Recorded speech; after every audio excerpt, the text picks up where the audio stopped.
इस वीडियो में मैं आपको अपनी स्क्रीन पे रखा कर एक एक चीज़ स्टेप बाय स्टेप दिखाऊंगा कि अगर आप बिज़नेस पर्सन हैं तो आपके लिए वीज़े की क्या रिक्वायरमेंट्स हैं। अगर आप एक स्टूडेंट हैं और आप स्टूडेंट वीज़ा पे जाना चाहते हैं तो उसकी क्या रिक्वायरमेंट्स हैं। अगर आप जो है टूरिस्ट हैं तो उसकी क्या रिक्वायरमेंट्स हैं। आपको सिंगल एंट्री चाहिए तो उसके क्या रिक्वायरमेंट हैं, उसकी क्या चार्जेस हैं। और अगर आपको मल्टीपल एंट्रीज वीज़ा चाहिए तो उसकी क्या रिक्वायरमेंट्स है। तो जितने भी स्टेप्स हैं या जितने भी डिफरेंट वीज़ाज़ हैं उनके डिफरेंट रिक्वायरमेंट्स हैं और वो मैं आप लोगों के साथ शेयर करूँगा। ठीक है, तो बिना वक्त ज़ाया किए चलते हैं अपनी स्क्रीन पे और वहाँ पर मैं आपको दिखाता हूँ एक एक चीज़ के कैसे करते हैं। ठीक है, तो चलें फिर। अस्सलाम वालेकुम। जी, ये अभी मैं मौजूद हूँ इस वक्त अनातोलिया ट्रैवल सर्विसेज.com की वेबसाइट पे। ठीक है, तो इस वेबसाइट पर जैसे ही आप आते हैं तो ये आपको दिखाता है यहाँ पर 4 basic steps for applying the visa of Turkey. ठीक है, तो हम चलते हैं। सबसे पहले जैसे कि ये कह रहा है कि रीड इन्फॉर्मेशंस, तो हम सबसे पहले इन्फॉर्मेशन ही रीड करेंगे। स्टेप 1, ये हैदराबाद। तो जैसे कि मैंने आपको अपनी वीडियो में बताया था कि इनके स्पेसिफिक सिटीज़ में ऑफिसेज हैं और आपको थोड़ी तकलीफ झेल कर इन किसी भी करीबी सिटी में जो ये मेंशन है यहाँ पर जाना होगा। ठीक है, और अपनी वीज़ा की फ़ाइल जमा करानी होगी। ठीक है, अब ये कह रहे हैं कि कौन कौन से डॉक्यूमेंट्स हैं जो आपने लेके आने हैं। ठीक है, एक तो है online visa application form will be only filled at Anatolia visa application centre as free of charge. ठीक है, मैंने आप लोगों को बताया था कि यार आपका जो एक बेसिक फॉर्म होता है या क्या होता है, इसमें कुछ नहीं होता, इसमें सिर्फ आपकी बेसिक इन्फॉर्मेशन होती है, वो आपका वहीं पर ही फिल होगा। इसमें मेरा ख्याल है ड्यूरेशन ऑफ स्टे होता है और इस किस्म की चीज़ें होती हैं। ठीक है, तो ये आपका फिल जो है वो होगा वहीं आपका अनातोलिया ट्रैवल सर्विसेज.com की वेबसाइट पे ही ये फिल हो ऑफिस में ही ये फिल हो जाएगा। ठीक है, फिर उसके बाद कह रहा है कि आपका पासपोर्ट जो है वो एटलीस्ट 6 मंथ वैलिड होना चाहिए जिस डेट से आप ट्रैवल कर रहे हैं। मतलब सपोज मैं ट्रैवल करना चाहता हूँ फरवरी 20 को, ठीक है, और मैं अपना वीज़ा अप्लाई कर रहा हूँ 31 दिसंबर को, तो मेरा जो पासपोर्ट है वो एटलीस्ट 20th ऑफ सितंबर या अक्टूबर तक, जहाँ तक भी ये 6 मंथ्स बनते हैं वहाँ तक वैलिड होना चाहिए। ठीक है, ये नहीं कि अगर मैं आज अप्लाई कर रहा हूँ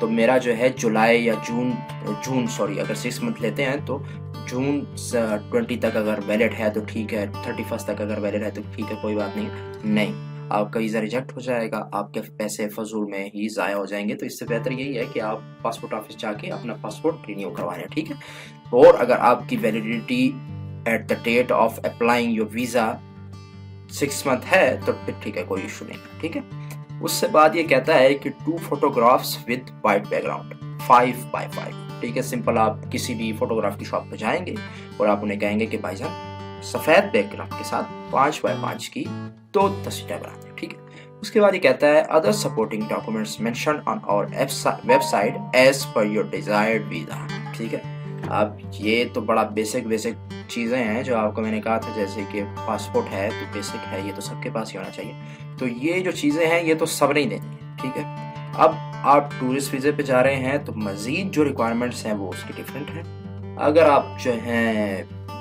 किसके लिए क्या कहते हैं बिजनेस वीज़ा के लिए जा रहे हैं तो उसकी रिक्वायरमेंट्स डिफरेंट हैं। अगर आप जो हैं एज अ वर्क परमिट लेना चाहते हैं या आप वहाँ पर काम करने जा रहे हैं तो उसकी रिक्वायरमेंट्स डिफरेंट है। ठीक है, उस पर मैं आऊँगा और इंशाल्लाह उनको भी हम डिस्कस करेंगे। ठीक है, तीसरा ये अपने पॉइंट में कह रहा है कि ठीक है, सिंपली ये कह रहा है कि यार आप अपने फाइल उठाकर अनातोलिया ट्रैवल सर्विसेज के दफ्तर में आना है, टोकन लेना है। ठीक है, तो और वहाँ पर जो है ना आपने अपना एक hand in form interview form भरना है। तुर्की के वीज़े के लिए अच्छी बात यह है कि आपका फेस टू फेस कोई इंटरव्यू नहीं होता। ठीक है, तो आप जो है बिला झिझक एक आपको फॉर्म दिया जाएगा, उसमें मुख्तलिफ़ किस्म के सवालात होंगे, जैसे कि आप टर्की क्यों ट्रैवल करना चाह रहे हैं, आप टर्की में कौन कौन सी सिटीज़ में जाएंगे, आप टर्की में जो है कितने दिन का स्टे करेंगे। तो जो भी चीज़ें हैं बेसिक इन तमाम आपको टर्की के बारे में इंफॉर्मेशन होनी चाहिए कि यार टर्किश टूरिस्ट प्लेसेस कौन से हैं, टर्की की अट्रैक्टिव सिटीज़ या जो अच्छी सिटीज़ हैं उनके नाम क्या हैं, जो अच्छी जगहें हैं उनके नाम क्या हैं। ठीक है, तो इस किस्म की अगर बेसिक इन्फॉर्मेशन होगी आपको तभी आप वो फॉर्म फिल कर सकेंगे और तभी आप वहाँ पर कॉन्फिडेंट लगेंगे कि वाकई इस बंदे ने यहाँ पर मतलब जिस मकसद के लिए आप जा रहे हैं टर्की वो आपको एटलीस्ट कंप्लीट डिफाइन होना चाहिए, ठीक है। तभी आप वो जो फॉर्म है वो इजीली फिल कर सकेंगे और उसकी तमाम जो इन्फॉर्मेशन है वो आप मैं तो टूरिस्ट वीज़े पे आ रहा था तो मुझसे उन्होंने जो है ना ट्रैवल के रिलेटेड क्वेश्चंस किए थे, ठीक है, और वो क्वेश्चंस फॉर्म पे लिखे हुए थे, ठीक है। मैंने किसी बंदे को वो क्वेश्चन नहीं बताए थे या उनके आंसर्स नहीं बताए थे, ठीक है। तो आपको जगहों का पता होना चाहिए था। मैंने सब कुछ खुद किया था, मैंने कंप्लीट स्टडी की थी, लेकिन फिर भी मुझे वहाँ पर थोड़ी सी मुश्किल हो रही थी आंसर्स देने में। तो बेहतर यही होगा कि आप जिस वीज़े पे जा रहे हैं उस वीज़े के लिए जो जो आंसर्स या जो जो चीज़ें आपको पता होनी चाहिए वो होनी चाहिए। ऐसे ना हो कि आप वहाँ पर जाएं, आप बिजनेस वीज़ा पे जा रहे हैं और आपको पता ही नहीं है कि आपने वहाँ बिजनेस कौन सा करना है, तो it would be a sad moment for you, ठीक है। स्टेप 4 ये कहता है कि कैश पे करना है हमने अपना कैश काउंटर पे, ठीक है, वहीं पे अनातोलिया में ही आपकी कैश पे हो जाएगी, ठीक है। और जो ओरिजिनल पेमेंट है वो आप जो है ना पासपोर्ट्स के साथ जमा कराएंगे, ठीक है। सॉरी, जमा नहीं करानी, वो कह रहे हैं कि आपने अपने पास ही रखनी है जब तक आपका पासपोर्ट जो आपने जमा कराया होगा वीज़े के लिए वापस नहीं आ जाता, ठीक है। क्योंकि in case of misplacing something या अगर कल आपको कोई कहते हैं कि यार आपकी फीस जमा नहीं हुई तो एटलीस्ट आपके पास कोई प्रूफ वगैरह। अच्छा, अब ये एंट्रीज का क्या मतलब है, सिंगल एंट्री का क्या मतलब है, मल्टीपल एंट्री का क्या मतलब है, सिंगल ट्रांजिट का क्या मतलब है और डबल ट्रांजिट का क्या मतलब है, ठीक है। ये बेसिकली मैं अब आपको वीज़ा फीसेस बताने जा रहा हूँ। सिंगल एंट्री वीज़ा जो है उसके चार्जेस जो हैं वो हैं 10,000 PKR, ठीक है। आप वहाँ पे जाएंगे मौके पे तो वो आपसे 10,000 रुपये लेंगे, ठीक है, अनातोलिया पे। मल्टीपल एंट्री के चार्जेस हैं 44,000। अब ये सिंगल एंट्री क्या है, मल्टीपल एंट्री क्या है। सिंगल एंट्री ये है कि अगर आप टर्की का वीज़ा अप्लाई करते हैं, मतलब आप कहते हैं कि यार मुझे 3 महीने का वीज़ा चाहिए टर्की का, ठीक है, और मैं एक ही दफ़ा जाऊंगा और एक ही दफ़ा वापस आऊँगा, तो फिर तो आप सिंगल एंट्री वीज़ा अप्लाई करें। बट अगर आप कहते हैं कि नहीं यार कोई भी मुझे जो है ना काम पड़ सकता है पीछे पाकिस्तान में और मुझे 3-4 बार मेरे चक्कर लग जाएंगे टर्की के इन 6 महीने के वीज़े में, तो फिर बेहतर यही होगा कि आप मल्टीपल एंट्री वीज़ा अप्लाई करें, ठीक है। इसमें आपको लेवरेज मिल जाएगी कि आप टर्की आ भी सकते हैं, जा भी सकते हैं मल्टीपल टाइम्स, ठीक है, और उसकी फीस फिर हो जाएगी 44,000 PKR। अब ये सिंगल ट्रांजिट और डबल ट्रांजिट क्या बोला है। ट्रांजिट का मतलब ये होता है कि आप अगर बाय रोड ट्रेवल कर रहे हैं या जो है आप कोई मतलब शिप लेके आ रहे हैं या मतलब कोई भी चीज़ ऐसी। ट्रांजिट का बेसिक मतलब ये है कि आप इस कंट्री को इस्तेमाल कर रहे हैं किसी दूसरे कंट्री में पहुंचने के लिए। अब सपोज मैंने अगर जाना है जर्मनी जाना है या मैंने जो है ना ऑस्ट्रिया जाना है या मैंने बुल्गारिया जाना है, वाया टर्की जाना है मैंने, तो फिर मुझे ज़रूरत नहीं है कि मैं प्रॉपर वीज़े के लिए अप्लाई करूँ।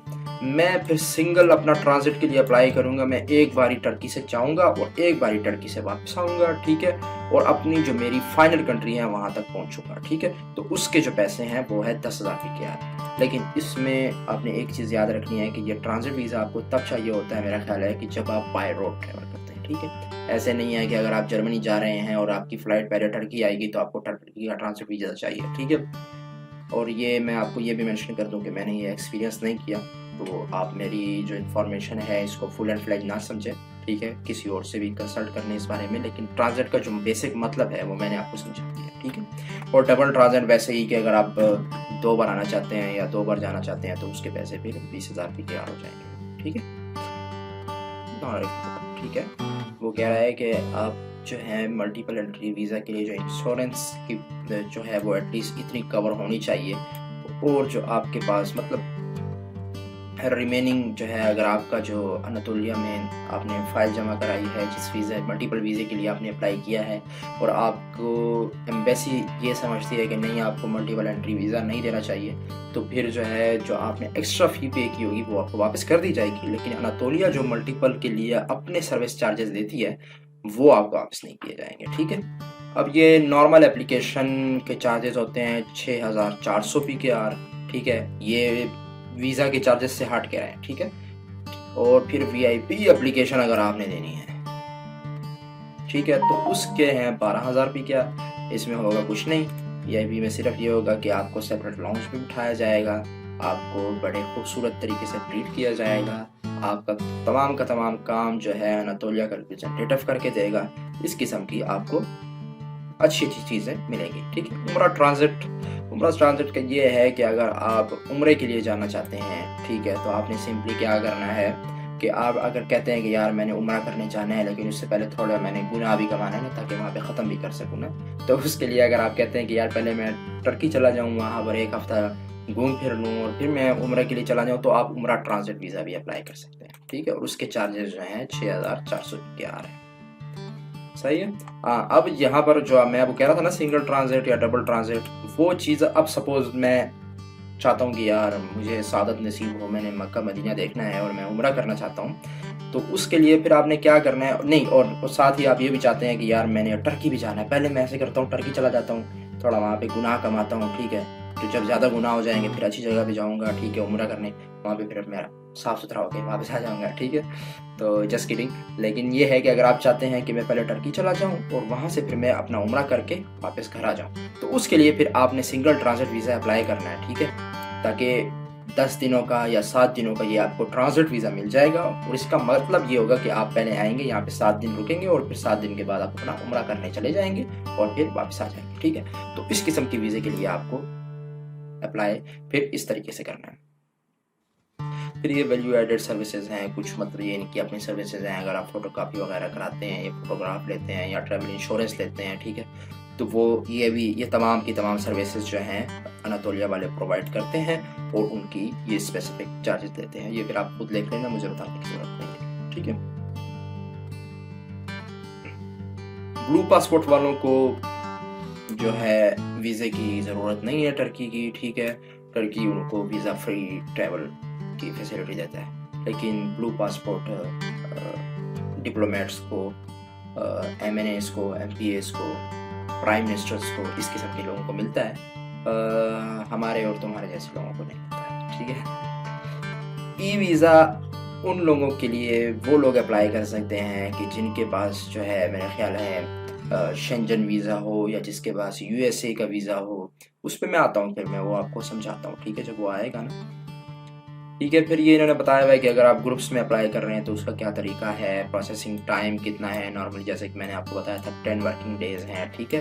फिर डाउनलोडेबल डॉक्यूमेंट्स जो हैं, चेकलिस्ट फॉर्म, अगर मैं ये तमाम की तमाम टूरिज़म पर्पसेस के लिए अगर आप जा रहे हैं तो ये चीज़ें आपके पास होनी चाहिए, ठीक है।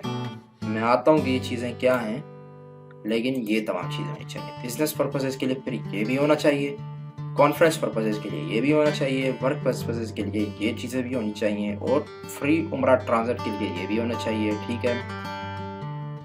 हाँ, ठीक है, ट्रांजिट पर्पस के लिए ये होना चाहिए, स्टडी पर्पस के लिए ये होना चाहिए,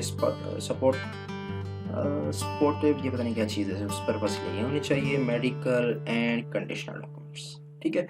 तो ये तमाम की तमाम रिक्वायरमेंट्स जो हैं स्पेसिफिक वीज़ास के लिए वो यहाँ पे लिखी हुई हैं और ये आपने पूरी करनी है। इन पे मैं आता हूँ कि ये क्या क्या हमने पूरा करना है और कैसे कैसे करना है, ठीक है, ठीक है। उसके बाद है पासपोर्ट कलेक्शन प्रोसीजर, वो डाउनलोड कर लेते हैं कि आप पासपोर्ट कैसे कलेक्ट करना है।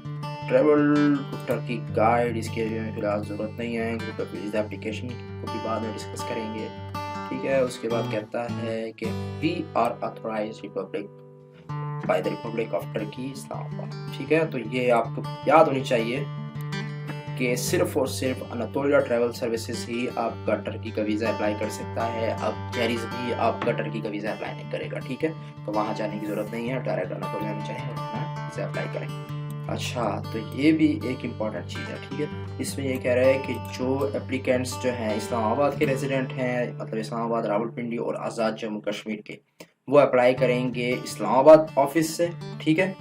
जो रेजिडेंट हैं KPK प्रोविंस के वो अप्लाई करेंगे पेशावर ऑफिस में, ठीक है। जो एप्लीकेंट्स हैं लाहौर सिटी के वो अप्लाई करेंगे सिर्फ और सिर्फ लाहौर में, ठीक है। जो एप्लीकेंट्स हैं पंजाब प्रोविंस के वो अप्लाई करेंगे सिर्फ और सिर्फ सियालकोट में, गुजरांवाला में और फैसलाबाद में, ठीक है। और इसी तरह जो है ना एप्लीकेंट, जो सिंध के एप्लीकेंट हैं वो अप्लाई करेंगे कराची में, ठीक है। और जो रेजिडेंट बलूचिस्तान के हैं वो अप्लाई करेंगे हैदराबाद, ठीक है। तो आप लोगों ने अपने देख लेना है कि अब आप कहाँ से अप्लाई कर रहे हैं और कौन सा स्पेसिफिक आपके लिए है, तो वहाँ पे आपने अप्लाई करना है। चलें, अब हम आते हैं फाइनली अपनी रिक्वायरमेंट्स पे स्टेप बाय स्टेप कि हमारा क्या क्या रिक्वायरमेंट्स हैं फॉर अप्लाइंग टूरिज़्म वीज़ा, ठीक है, और फॉर टूरिज़्म पर्पस। सबसे पहले हमने वीज़ा एप्लीकेशन फॉर्म फिल करना है, ठीक है, ऑनलाइन सिस्टम में जाके। ये फॉर्म कुछ इस तरह का होता है, ठीक है।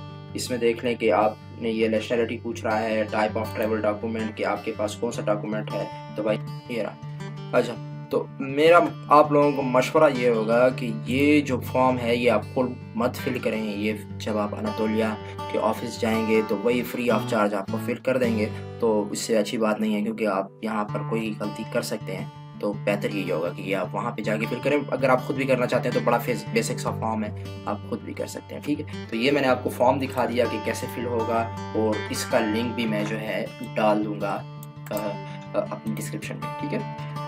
उसके बाद आते हैं हम अपनी सेकंड रिक्वायरमेंट में कि 2 recent coloured biometric photographs with white background, ठीक है। और वीज़ा का जो फॉर्म है उस पर भी सेम ही फ़ोटो होनी चाहिए, ठीक है। अब ये बायोमेट्रिक फ़ोटो जो है वो ऑर्डिनरी फ़ोटो की तरह नहीं होती। आपने स्पेसिफिकली जाकर उनको बताना है कि यार मुझे बायोमेट्रिक फ़ोटो खिंचवानी है, ठीक है। और 5x5 उसका साइज़ होना चाहिए विद वाइट बैकग्राउंड। उसके बाद वीज़ा इंटरव्यू फॉर्म, ठीक है।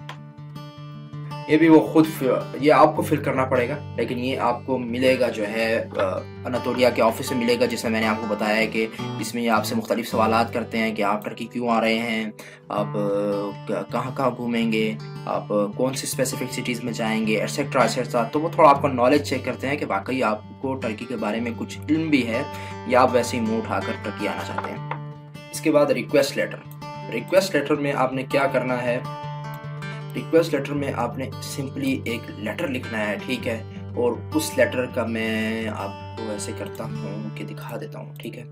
कोशिश करता हूँ कि मुझे कोई मिल जाए गूगल पर। Request letter for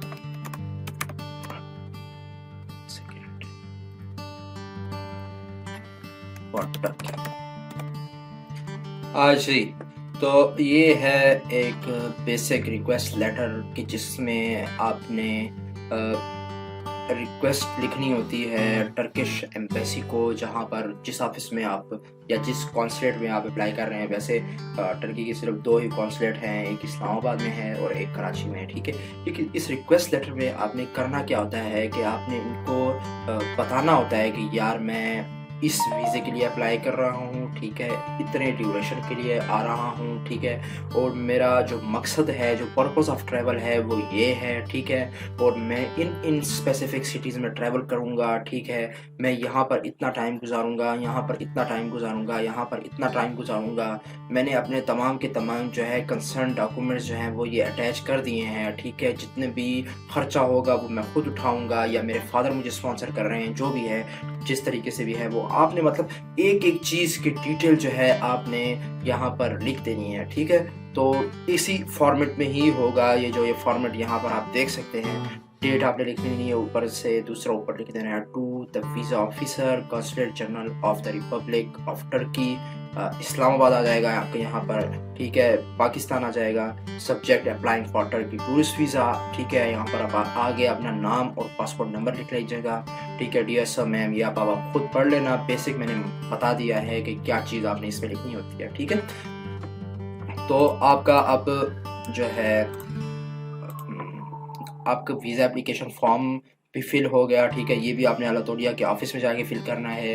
biometric photographs आपने ले लिए हैं। वीज़ा इंटरव्यू फॉर्म भी आपको वहीं पे मिलेगा और वहीं पे ही आप फिल करेंगे, ठीक है। रिक्वेस्ट लेटर जो है वो आप लिख लेंगे, किस तरह से लिखेंगे वो मैंने आपको समझा दिया है, ठीक है। पासपोर्ट ट्रैवल डॉक्यूमेंट जो आपका है, मतलब जो आपका पासपोर्ट है वो एटलीस्ट 6 मंथ वैलिड होना चाहिए, along with the copies of recent and old passports, ठीक है। अगर आपका कोई पिछला पासपोर्ट था तो उसकी कॉपीज़ भी आपने साथ अटैच करनी है, ठीक है। अगर नहीं है तो ज़रूरत नहीं है, ठीक है। Travel health insurance certificate coverage of this stay in Turkey and preparation cost as well. ये चीज़ भी आपको अनातोलिया के ऑफिस में वो बना देंगे, ठीक है। कहीं और जाने की ज़रूरत नहीं है, किसी और के पास जाने की ज़रूरत नहीं है। नॉर्मल चार्जेस में बनाएंगे, तकरीबन अराउंड 2000 से 2500 लेंगे आपसे, और आपका जो हेल्थ इंश्योरेंस फॉर्म है वो बन जाएगा, ठीक है। तो आप यहाँ पर देख रहे हैं कुछ भी इतना मुश्किल नहीं है, सबकी सब चीज़ें आपके लिए अनातोलिया कर रहा है। आपने सिर्फ अभी तक जो है 2 फोटोग्राफ्स खिंचवाई हैं और जो है ना आपने साथ अपना जो है पासपोर्ट पकड़ा और रिक्वेस्ट लेटर लिखा, ठीक है। उसके बाद आते हैं हम polio vaccination certificate from the government hospitals और ऑथराइज्ड लेबोरेटरीज, ठीक है। ये पोलियो वैक्सीनेशन सर्टिफिकेट कैसे मिलेगा? किसी भी आप अपने लोकल या सरकारी अस्पताल में जाएंगे और आप उनसे रिक्वेस्ट करेंगे कि यार मुझे पोलियो वैक्सीनेशन सर्टिफिकेट दे दो, वो आपको एक येलो कार्ड देगा, ठीक है। उस पर लिखा हुआ होगा पोलियो वैक्सीनेशन सर्टिफिकेट। बिल्कुल भी घबराने की जरूरत नहीं है, कुछ भी नहीं है, ना ही आपको कोई वो वैक्सीन लगवाएंगे। अल्हम्दुलिल्लाह हमने पोलियो की बचपन में सब नहीं लगवाई हुई है, ठीक है। वो सिर्फ और सिर्फ आपका एक कार्ड उठाएगा, वो अराउंड 1 ईयर के लिए वैलिड होता है, ठीक है। आपने वो कार्ड लेना है, ठीक है, और उसको भी साथ अटैच कर देना, और इसके कोई चार्जेस नहीं, ये फ्री ऑफ कॉस्ट मिल जाता है, ठीक है। अगर जो आपको दे रहे हैं उसको आप एज अ प्राइस जो है ना 100-200 देना चाहें तो अलग बात है, बट फ्री होता है, ठीक है। Copy of the flight reservation booking travel page must be 15 days for Islamabad and Lahore and 70 days for Karachi from the date of submission at the okay. So ये जो है कह रहे हैं आपको कि आपका जो फ्लाइट रिजर्वेशन है, मतलब जिस फ्लाइट से आप टर्की जाएंगे उसको रिजर्व करना है, ठीक है। रिजर्व कैसे करना है? कुछ भी नहीं करना है, एक डमी रिजर्वेशन करनी है। मैं आपको भी दिखाता हूँ कैसे करना है, ठीक है। सिंपली आपने करना क्या है कि सपोज मैं जाता हूँ कतर एयरवेज से, तो मैं लिखूंगा कतर एयरवेज, ठीक है। कतर एयरवेज आ गया और मैं कतर एयरवेज की वेबसाइट खोल लूंगा, ठीक है। मैं चाहता हूँ कि यार मैंने कतर एयरवेज के जरिए से जाना है इस्तांबुल। कतर एयरवेज आ गया, यहाँ पर मैं क्या करूंगा, सिंपली अपना आऊंगा, लिखूंगा फ्रॉम जिस कंट्री से ट्रैवल कर रहा हूँ, जिस सिटी से ट्रैवल कर रहा हूँ। इस्लामाबाद है मेरा तो ऑटो फिल हो गया, ठीक है। इस्तांबुल आ रहा हूँ तो ये भी ऑटो फिल हो गया। मेरी डिपार्टिंग डेट जो सपोज कर लेता हूँ, थोड़ी आगे की लेता हूँ, बड़ी महंगी बताई है, 15 से लेकर 30 तक मैंने सपोज 15 दिन मैंने अपना वीजा अप्लाई करना है, तो ये मेरा जो है ना डिपार्चर 15 सितंबर को होगा और रिटर्न जो है मेरा 30 सितंबर को हो जाएगा, ठीक है। मैं फ्लाइट शो करता हूँ, मुझे फ्लाइट्स दिखाएगा, वेट अ सेकंड। फ्लाइट्स दिखाने के बाद हम सिंपली यहाँ से अपनी फ्लाइट बुक कर लेंगे और मैं आपको दिखाऊंगा कि कैसे करेंगे, ठीक है। ये जी, ये हमारे पास फ्लाइट्स आ गई, ठीक है। ये अब मुझे बता रहा है कि यार ये इकोनॉमी जो है इतने पैसे हैं इसके, ये टाइमिंग है, एक्सेट्रा एक्सेट्रा, ये आप खुद पढ़ लेना। मैं सिंपली जाता हूँ यहाँ से, ये फेयर सेलेक्ट करता हूँ, ठीक है। फिर सेलेक्ट करता हूँ और we are processing your request, okay. Total price for all passengers, ठीक है। अब ये मुझे कह रहा है कि अपनी रिटर्न सेलेक्ट करो, रिटर्न में सेलेक्ट कर लेता हूँ, यही सेलेक्ट कर लेता हूँ, ये सेलेक्ट, ओके। अब टोटल जो मुझे खर्चा पड़ रहा है मुझे ये दिखा रहा है, ठीक है। आगे चलते हैं, कंटिन्यू करते हैं। मुझे ज़रूरत ही नहीं है, आप पढ़ लेना कि डिपार्चर और वो आपने सही सेलेक्ट किए हैं या नहीं, ठीक है, क्योंकि ये आपने ही पढ़ना है, सही है। मैं सिर्फ आपको बेसिक बेसिक दिखा रहा हूँ कि कैसे अपनी रिजर्वेशन करते हैं, ठीक है। सॉरी ये थोड़ा टाइम ले रहा है, ठीक है। तो इस तरह से आपने कतर एयरवेज की वेबसाइट पे जाना है। आपने जो आपकी ट्रैवल डेट्स हैं, ठीक है, जो आपने सोचा हुआ है, या जरूरी नहीं है कि आप इन ट्रैवल डेट्स पे ही ट्रैवल करेंगे, सिंपल वैसे ये एक रिक्वायरमेंट है जो आपने पूरी करनी है, ठीक है। तो कोई भी मतलब आप किसी, लेकिन एक चीज़ का ख्याल रखना है, यहाँ पे मेंशन किया हुआ है कि आपके ट्रैवल डेट से जो मतलब जिस दिन से आप वीज़ा अप्लाई कर रहे हैं, अगर आप इस्लामाबाद से अप्लाई कर रहे हैं तो एटलीस्ट अपने ट्रैवल डेट्स में 15 डेज का डिफरेंस रखना। मतलब अगर मैं आज अप्लाई कर रहा हूँ तो 15 तारीख तक का फर्क रखना और अपनी फ्लाइट की रिजर्वेशन जो है वो 18 या 20 तारीख से करना। और अगर आप लाहौर से कर रहे हैं तो 17 दिन का एटलीस्ट रखिएगा, वरना आपके वीज़ा जो है वो इफेक्ट हो सकता है। अब आपने यहाँ पे आऊँगा, ठीक है, इन्फॉर्मेशन प्रोवाइड करूँगा, first name, date of birth, ठीक है। तो रज़ाउल्लाह खान, ठीक है। डेट ऑफ बर्थ मेरी है कुछ भी लिख लेता हूँ यहाँ पे 27/09 1996 या तक जो अच्छा लगते थे, ठीक है। उसके बाद नेशनलिटी में आते हैं, यहाँ पे पाकिस्तान लिख लेंगे, ठीक है। मैं अभी यहाँ पे फेक इन्फॉर्मेशन दे रहा हूँ, ठीक है। और ये हो जाएगा मेरा सपोज NL 6565181, ठीक है। और पासपोर्ट हो जाएगा, सपोज मेरी एक्सपायरी है 23/04 2040, ठीक है। इतना नहीं मिलता कि इतनी वैसे है, ठीक है। ट्रैवल डॉक्यूमेंट मेरा ऑफ कोर्स पासपोर्ट है, कंट्री जो है मेरी पाकिस्तान है, ठीक है। नीचे आता हूँ, हाँ, अब यहाँ पर काफ़ी ध्यान से दीजिएगा अपनी इन्फॉर्मेशन, ठीक है। सपोज 334 666 5152, ठीक है। कोई भी दे देता हूँ, क्लॉथ, ठीक है। चाहते हैं I have verified the information, last गलती की है भाई, बताते भी नहीं हो।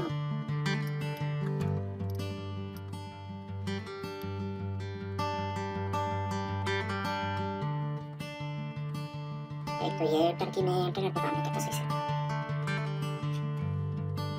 ओके। सो शुक्र है अभी थोड़ा लोड होने लग गया।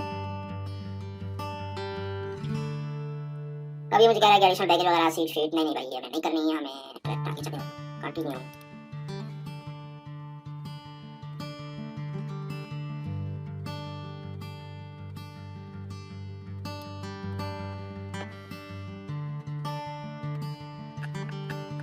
अब ये फाइनली मुझे यहाँ पे दिखा रहा है कि अपनी इन्फॉर्मेशन कंफर्म कर लें। ठीक है, यहाँ से देख रहे हैं आपके आपका जो टाइम है वो सही है, डिपार्चर डेट सही है, अराइवल डेट सही है। ठीक है, तो इन चीज़ों का थोड़ा ख्याल रखें। आपने पैसेंजर डिटेल्स आपकी सही है। ठीक है, तो ये अगर सही है तो ठीक है आगे चलें आप। और ये आपकी पेबल अमाउंट है। ठीक है, आपने अब ये जो है असल चीज़ है। ठीक है, मैं अभी पे नहीं कर रहा, पे लेटर और बुकिंग। ठीक है, अब ये मुझे कहता है 24 घंटों तक जो है फ्री है, तो मैं फ्री वाला ये ऑप्शन सेलेक्ट करूँगा। मैंने पे नहीं किया। ठीक है, और ये मैंने check confirm. That's it, you have booked your reservation for your return flight for Turkey. Okay, so that much simple. कुछ भी नहीं है, सिर्फ कतर एयरवेज की साइट पे जाओ। ठीक है, जो इन्फॉर्मेशन है वो as per the criteria fill करो। ठीक है, और आपकी फ्लाइट बुक हो गई। ठीक है, प्रिंट ट्रिप्स आ गई।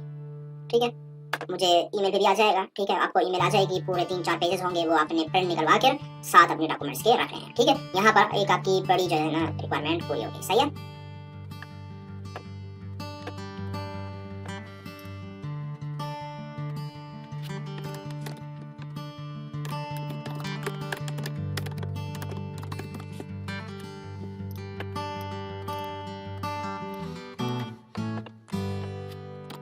जी। तो ये देखें यहाँ पर ये आपकी अब इस किस्म की एक बुकिंग रिजर्वेशन आ गई है। यही है, आपने ये प्रिंट कराकर साथ अपने अटैच कर देनी है। बस इतनी सी बात थी और ये आपकी रिजर्वेशन हो गई। ठीक है, अब नेक्स्ट कह रहा है updated copy of the hotel reservation और invitation letter which means accommodation details effective. Simple, अब आप इसने इसके बाद करानी है होटल रिजर्वेशन। उसके लिए क्या करेंगे, बड़ा इजी है जी। चलिए जी, हम चलते हैं booking.com पे। कहाँ जाना है, मैंने इस्तांबुल जाना है। ठीक है, ट्रैवल डेट्स क्या है कि अब इस चीज़ का ख्याल रखिएगा कि जो भी अगर आप ट्रैवल इंश्योरेंस बनवा रहे हैं तो वो भी उसी दिन से स्टार्ट हो जिस दिन आप ट्रैवल कर रहे हैं। ठीक है, अगर आप अपनी फ्लाइट ले रहे हैं तो वो भी सेम डेट से होनी चाहिए, और अगर आप होटल बुक कर रहे हैं तो वो भी सेम डेट से ही स्टार्ट होना चाहिए। ठीक है, तो इन चीज़ों का आपने काफ़ी ख्याल रखना है। मैंने इस्तांबुल जाना है। ठीक है, तो ये मुझे इस्तांबुल में सारे होटल्स दिखाएगा, ग्रैंड इस्तांबुल। चलो ग्रैंड इस्तांबुल जाएंगे। और ट्रैवल डेट्स वहाँ पे 15 to 30 रखी थी, तो यहाँ पे भी 15 to 30 ही रख लेते हैं। ठीक है, 1 एडल्ट है तो वो साथ आ जाएगा। सर्च करते हैं। ओके, सी अवेलेबिलिटी, मैं इसको रिजर्व करता हूँ। सही है, तो सी अवेलेबिलिटी पर क्लिक करेंगे, ये रिजर्व का ऑप्शन आ गया। सही है, ये मुझे कह रहा है कि you will be taken to the next turn, no registration required, no booking or credit card fees. ठीक है, no credit card get free cancellation. ठीक है, ये देख रहे हैं आपने रिजर्व करवा लिया, बुकिंग डाउनलोड कर लें, कैंसिल कर लें, कोई इशू नहीं है। ठीक है, I will reserve. Okay bro, my hotel is reserved.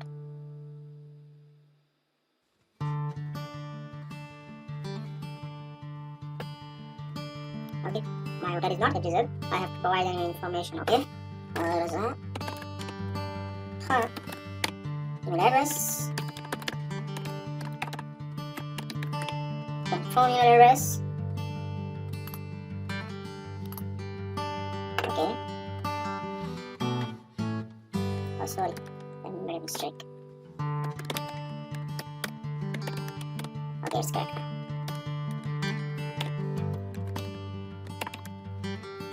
Why are you booking? I'm the main guest. Who are the main guest?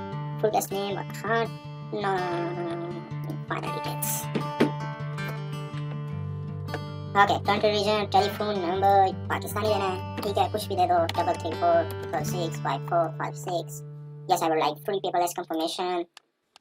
Save my details. No. Confirm booking.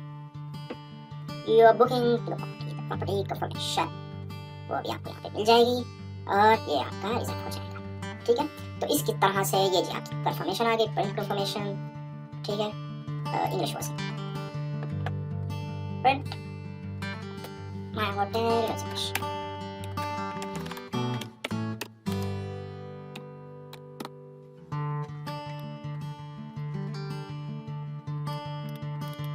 ये जी आप देख सकते हैं यहाँ पर ये आपकी बुकिंग कंफर्मेशन आ गई है कि आपने अपना होटल बुक करवा लिया है। ये आपका नाम आ गया, आपकी ट्रैवल डेट्स आ गई। ठीक है, जो आपने टैक्स पे किया वो आ गई। इस तरह से आपने अपना होटल बुक कर लिया। ठीक है, तो ये काफ़ी ही सिंपल स्टेप था, आई थिंक सो। ठीक है, किधर गई होगा तो कोई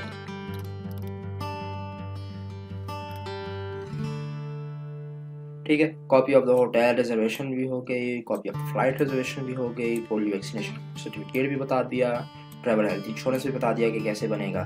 नीचे आते हैं in case updated family registration certificate और marriage certificate from NADRA office also applicable for individual applicants.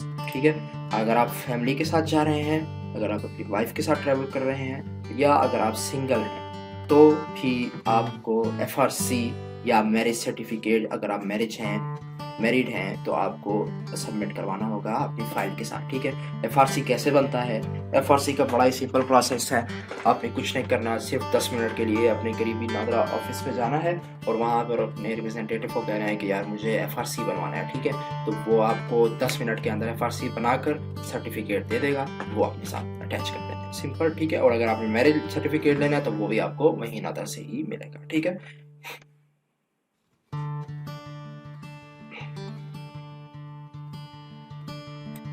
ये जी इम्पोर्टेंट पॉइंट ये कह रहा है कि अगर आप बिजनेस ओनर हैं, ठीक है, अगर जो बंदा ट्रैवल कर रहा है वो अपना बिजनेस करता है, तो statement on a company letter head about purpose of the visit, जो आपके विजिट का पर्पस है वो आपने अपने कंपनी के लेटर हेड पर लिखकर प्रिंट करवाना है, ठीक है, कि मैं टर्की क्यों जा रहा हूँ, ये तमाम डिटेल्स जो है आपने कंपनी के लेटर हेड पर लेके प्रिंट करा लेनी है और ये भी साथ अटैच करनी है, ठीक है। अगर आप जो है फ्रीलांस काम करते हैं तो contract sign by company and himself or self, ठीक है। अगर आप किसी कंपनी के साथ काम कर रहे हैं तो आपने ये सेम काम करना है बट कंपनी के लेटर हेड पर, और इसको कंपनी से भी साइन करवाना है और खुद भी साइन करना है, ठीक है।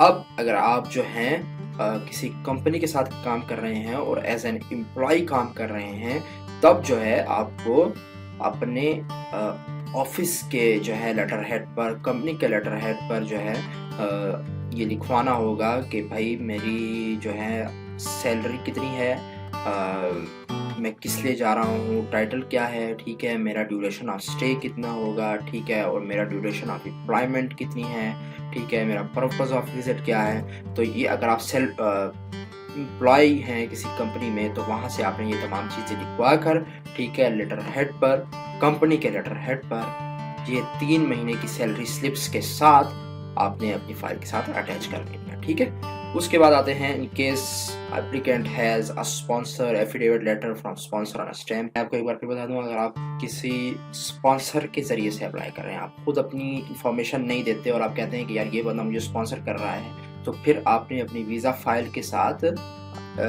2 चीज़ें और अटैच करनी है। एक, जो बंदा आपको स्पॉन्सर करना है उसने एक एफिडेविट स्टाम्प पेपर पर लिखना है और उस पर उसने ये लिखना है कि यार मैं इस बंदे को स्पॉन्सर कर रहा हूँ, इसका जितना भी खर्चा होगा वो मैं बेयर करूँगा, ठीक है, और बस इससे ये लिखवाना है, ठीक है। और उसके साथ ही आपने उस बंदे का या तो कोई बिजनेस लेटर हो कि जिस पर उसकी क्रेडिबिलिटी डिफाइन हो, या उसका NTN, ठीक है, या बैंक स्टेटमेंट, या सैलरी स्लिप, या ड्यूरेशन ऑफ द एम्प्लॉयमेंट जो है, ये तमाम की तमाम इनमें से कोई भी चीज़ लेकर आप साथ अटैच करते हैं, ठीक है। इसके बाद जो है आपका अपना इनकम सर्टिफिकेट या NTN वगैरह भी आपने साथ अटैच करना है, ठीक है। और बैंक अकाउंट सर्टिफिकेट, ये भी बहुत इंपॉर्टेंट है, ये भी किसी भी जो है ना ऑफिस से आपको मिल जाएगा, ठीक है, ऑफिस नहीं सॉरी आपके अपने बैंक से मिल जाएगा आपको। आपने वहाँ पर जाना है और बैंक में जो है आप उन्हें बोलेंगे कि यार मुझे मेंटेनेंस सर्टिफिकेट दे दे काइंडली, तो वो आपको आपका मेंटेनेंस सर्टिफिकेट दे देंगे और उसके ज़रिए से फिर आपने अपना वो भी साथ अपने वीज़ा फाइल के अटैच कर देना है, ठीक है। तो ये कह रहे हैं कि bank account maintenance certificate for personal and company accounts along with original bank statement of last 3 bank months. तो अपनी ओरिजिनल बैंक स्टेटमेंट भी अटैच करनी है और बैंक स्टेटमेंट भी अटैच करनी है। ओरिजिनल बैंक स्टेटमेंट जो है वो कितनी होनी चाहिए, 3 मंथ्स की होनी चाहिए, ठीक है। They all should be signed and stamped and not older than 7 days। तो ये जो है आपने क्या करना है, सिंपली बैंक में जाना है, आपने वहाँ से बैंक मेंटेनेंस सर्टिफिकेट लेना है और साथ ही आपने अपनी बैंक स्टेटमेंट लेनी है, ठीक है। आपका जो बैंक स्टेटमेंट होगी वो 3 माह की होनी चाहिए एटलीस्ट, ठीक है। और जो है उसमें एटलीस्ट जो है क्लोजिंग बैलेंस जो आपका हो वो 4 लाख एटलीस्ट हो, ठीक है। क्लोजिंग बैलेंस का मतलब है कि उसमें 4 लाख रुपए पड़े हों और ये ना हो कि आपने अभी डाले हों, एटलीस्ट पिछले 6-7 माह से पड़े हों, ठीक है। दूसरी चीज़ जो उसमें वो कह रहा है कि जो आपका ये जो दोनों चीज़ें हैं ये एटलीस्ट 7 दिन पहले बनी हुई होनी चाहिए, ठीक है, इससे ज़्यादा पुरानी नहीं होनी चाहिए। जब आप वीज़ा अप्लाई कर रहे हैं तो आपने पिछले 7 दिनों में ये निकलवाई है, ठीक है। तो ये थी तमाम की तमाम रिक्वायरमेंट्स आपके टूरिस्ट वीज़ा के लिए, ठीक है।